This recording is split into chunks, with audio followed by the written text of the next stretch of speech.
उस समय मेरा सारा काम ठप्प पड़ गया और कहीं पर भी कोई काम ना मिलने की वजह से मैं बहुत परेशान हो गया। तभी मैंने सोचा कि क्यों ना अपने चाचा जी से कुछ सहायता ली जाए।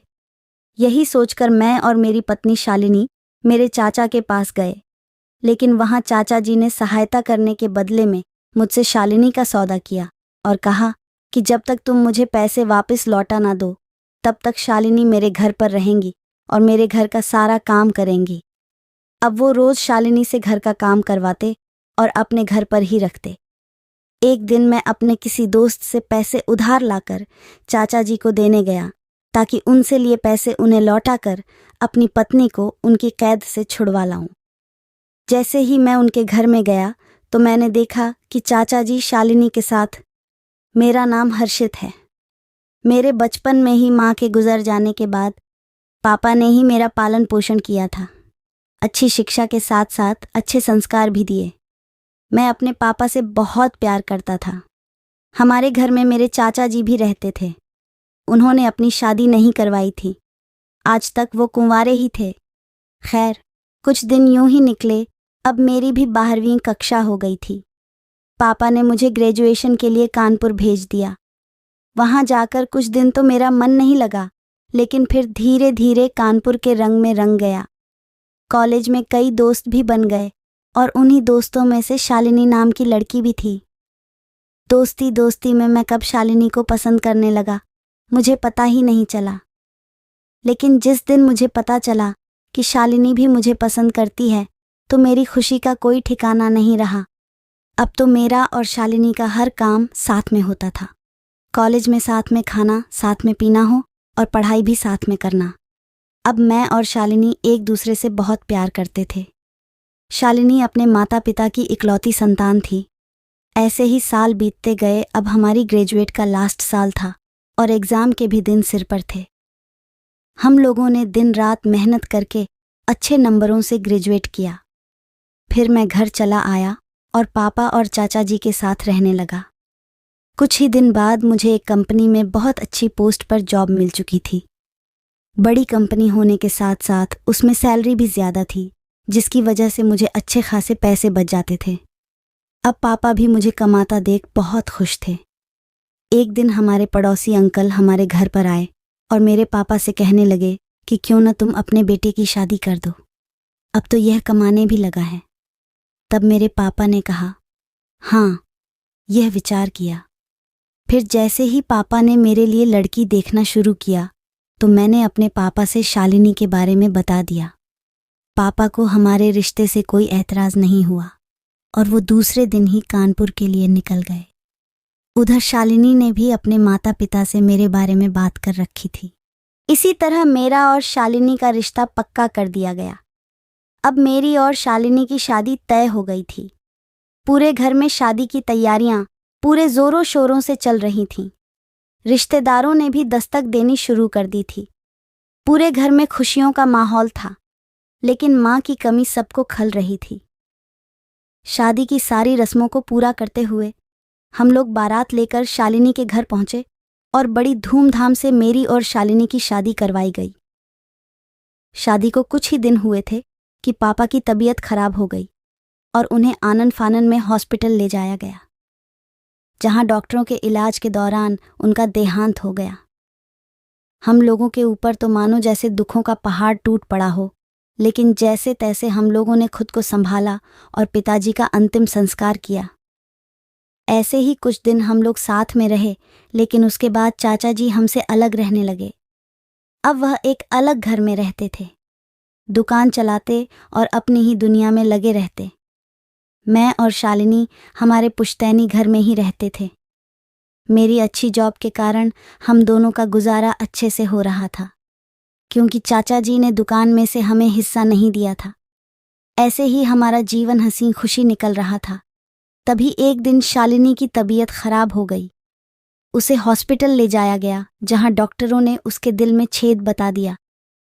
मेरे तो मानो पैरों तले से ज़मीन ही खिसक गई हो, लेकिन जैसे तैसे मैंने शालिनी का इलाज शुरू करवाया और उसे बड़े डॉक्टर के पास लेकर गया।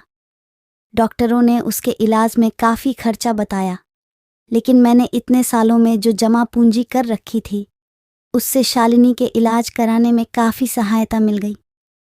खैर, आज मुझे सुबह सुबह उठकर बाजार जाना पड़ा क्योंकि मेरे ससुराल वाले आ रहे थे, इसलिए कुछ सूखा नाश्ता लाना था।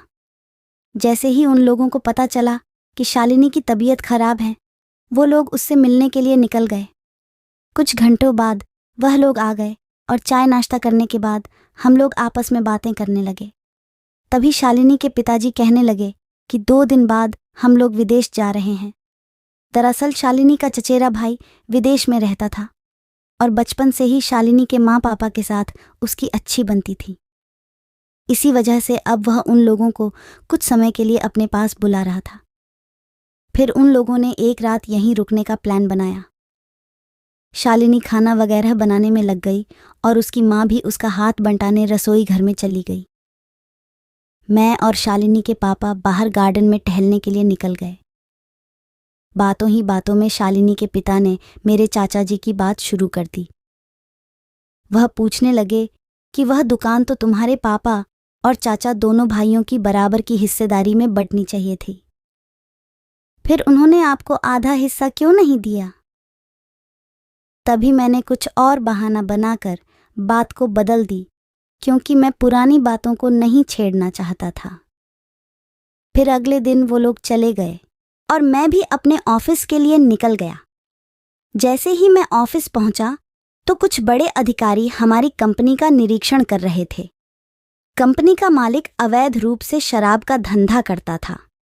इस बारे में हम लोगों को जरा सी भी भनक नहीं थी, लेकिन कंपनी का मालिक उन अधिकारियों की नज़र से नहीं बच पाया और उन्हें गिरफ्तार कर लिया गया। अब कंपनी पर भी ताला लग चुका था। इन सब के बीच मेरी जॉब चली गई। मेरा तो यह सोच सोच कर बुरा हाल हो रहा था कि अब मैं अपना घर कैसे चलाऊंगा।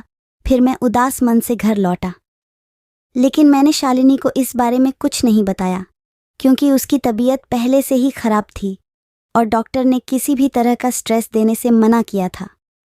शालिनी ने मेरे जल्दी आने का कारण पूछा तो मैंने यूं ही कोई बहाना बनाकर उसकी बात को टाल दिया। अब मैं रोज़ घर से ऑफिस के लिए तैयार होकर निकलता, लेकिन पूरे दिन काम की तलाश में इधर उधर घूमता फिरता एक दिन में शाम को घर लौट रहा था। तभी एक दुकान दिखाई दी। मैंने सोचा यहाँ कोई काम मिल जाए। इसी आस में मैं दुकान मालिक के पास गया और काम मांगने लगा। तभी उन्होंने कहा कि एक काम है, अगर तुम कर पाओ तो। मैंने तुरंत हाँ बोल दिया। तभी उस मालिक ने कहा कि यहीं से कुछ दूरी पर हमारी एक फैक्ट्री है जिसमें दिन रात माल से भरे ट्रक आते हैं। तुम्हें उन ट्रकों से माल को फैक्ट्री में लगाना है और इस काम का मैं तुम्हें RS 300 दूंगा। अब मैं बिल्कुल चकित रह गया कि इतना मुश्किल काम और पैसे मात्र 300। लेकिन मैंने वहाँ काम करने के लिए हाँ कह दिया क्योंकि और कोई चारा भी नहीं था मेरे पास। मैंने उसी समय से काम करना शुरू कर दिया। कभी इतना भारी भरकम का काम नहीं किया था, इसी वजह से मुझे बहुत दिक्कतें हो रही थीं। घर पहुँचने पर मेरे कपड़ों पर इतनी धूल मिट्टी देखकर शालिनी ने पूछा कि आज आपका ऐसा हुलिया कैसे हो गया? मैं ज़्यादा देर झूठ नहीं बोल पाया और सब सच्चाई शालिनी को बता दी। शालिनी को सुनकर बहुत धक्का सा लगा। वो कहने लगी कि अब क्या होगा, हमारा घर कैसे चलेगा? जितनी भी जमा पूंजी थी वह तो मेरे इलाज में खर्च हो गई। लेकिन शालिनी ने मुझे वहाँ काम करने से मना कर दिया। मैंने जैसे तैसे शालिनी को समझाया और कहा कि जब तक कोई अच्छा काम में मिल जाए तब तक मुझे वहाँ काम करना पड़ेगा ताकि हमारे घर का चूल्हा जलता रहे। आखिर में शालिनी मान गई। अब मैं रोज़ फैक्ट्री में काम करने जाता और देर रात तक वहीं लगा रहता। इसी के चलते मेरी तबीयत खराब हो गई और मैं बिल्कुल कमज़ोर पड़ गया। अब तो मुझसे बिस्तर से भी नहीं उठा जा रहा था। आखिर हम करें भी तो क्या करें? शालिनी के माँ पापा से भी मदद नहीं ले सकते थे क्योंकि वो लोग विदेश में थे और हम नहीं चाहते थे कि उन्हें बेवजह परेशानी हो। अब मेरी तबीयत इतनी खराब हो गई कि मुझे हॉस्पिटल लेकर जाना पड़ा। डॉक्टर ने कहा कि कमज़ोरी की वजह से आपकी ये हालत हो गई है, साथ ही खून बहुत कम है, इसलिए खून चढ़ाना पड़ेगा। जब हमने डॉक्टर से हमारी पैसों की हालत बताई तो उन्होंने इलाज करने से मना कर दिया। लेकिन जैसे तैसे मैंने डॉक्टर से कुछ समय मांगा और कहा कि जल्दी ही आपके पैसे दे दूंगा। तब जाकर मेरा इलाज शुरू हुआ और मेरी हालत में सुधार आया। तभी शालिनी कहने लगी कि ऐसे कैसे होगा, हमें कुछ ना कुछ तो करना ही होगा जिससे हमारे अच्छे दिन फिर से आ जाए। तभी मेरे दिमाग में ख्याल आया कि क्यों ना चाचा जी से मदद ली जाए। एक बार डॉक्टर का कर्ज चुकता हो जाए, फिर मैं कोई काम देखकर चाचा जी को पैसे लौटा दूंगा। मुझे इतना विश्वास तो था कि चाहे चाचा जी मुझसे अलग रहते हो, मुझसे बात ना करते हो, लेकिन मुझे इस मुसीबत में नहीं रहने देंगे, वो ज़रूर मेरी मदद करेंगे। यही सोचकर मैं और शालिनी चाचा जी के घर गए। घर जाकर देखा तो चाचा जी चाय पी रहे थे। जब हम गए तो उन्होंने हम लोगों से चाय तक का नहीं पूछा और मुंह फेरकर खड़े हो गए और फ़ोन पर बात करने लगे। वो फ़ोन पर किसी नौकरानी की बात कर रहे थे कि पहले वाली नौकरानी चली गई हैं, इसलिए नई नौकरानी चाहिए घर का काम करने के लिए। मैं और शालिनी वहीं खड़े होकर चाचा जी के फ़ोन काटने का इंतज़ार कर रहे थे। जैसे ही चाचा जी ने फ़ोन काटा तो उन्होंने हमसे कहा कि बोलो, तुम्हें क्या चाहिए। अब वो हम लोगों से इस तरह बात कर रहे थे जैसे हम उनके सबसे बड़े दुश्मन हों। मैंने फिर चाचा जी को सब बात बताते हुए कुछ पैसों की मदद करने के लिए कहा। चाचा जी कुछ देर तक तो मुझे देखते रहे, लेकिन फिर कहा कि पैसे तो दे दूं, लेकिन इसके बदले में मुझे क्या मिलेगा। मैं ये सुनकर सन्न रह गया कि वो मेरे चाचा जी होकर भी बदले में कुछ पाने की चाह रख रहे हैं। मैं जो घर से सोचकर आया था कि चाचा जी बिना किसी देर के मेरी मदद कर देंगे, उस उम्मीद पर पानी फिर चुका था। वो तो हमें बिल्कुल पराया कर चुके थे। लेकिन फिर मैंने चाचा जी से कहा कि मेरे पास कुछ नहीं है देने के लिए। तभी उन्होंने मेरी बात काटते हुए शालिनी की तरफ इशारा किया और कहा कि ये है ना। मैं कुछ समझा नहीं था। तभी उन्होंने कहा कि जब तक तुम मुझे मेरे पैसे लौटा न दो, तब तक अपनी पत्नी को मेरे पास छोड़ दो।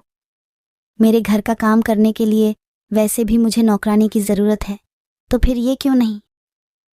मुझे बहुत गुस्सा आ रहा था कि वो ऐसे कैसे बोल सकते हैं।